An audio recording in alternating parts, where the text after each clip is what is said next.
Now today we're going to have a look at the difference between, first lesson we're just going to talk a little bit about the difference between Photoshop images and Illustrator images.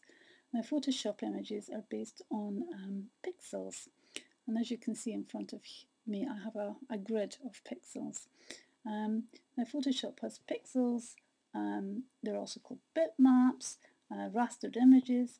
This grid of boxes has a calculated number of boxes to the width and to the height of the image that you're going to have produced in Photoshop. And each pixel can only contain one colour.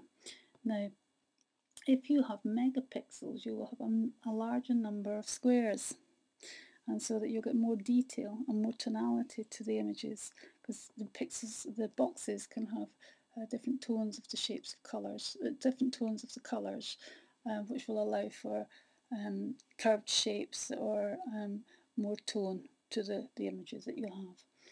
Now, if you're working with vector graphics, let's have a look at bitmap graphic first. So this is an oval which has been created with very basic shapes, as you can see. To try and get a curved edge, it's quite impossible at this amount of low level resolution of the image, because there's very few boxes on this grid, which will not give you any detail to the curved edge. Now if you look at a vector image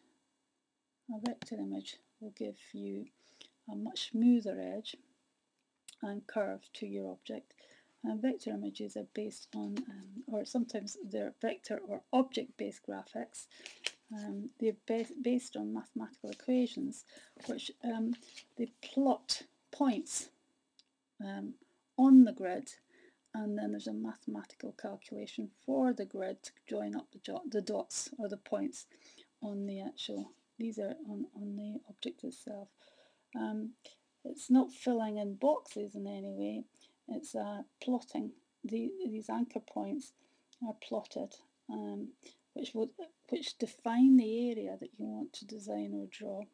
And then as these are enlarged or reduced, these points are recalculated mathematically, and therefore there's no loss of image, of detail to the image.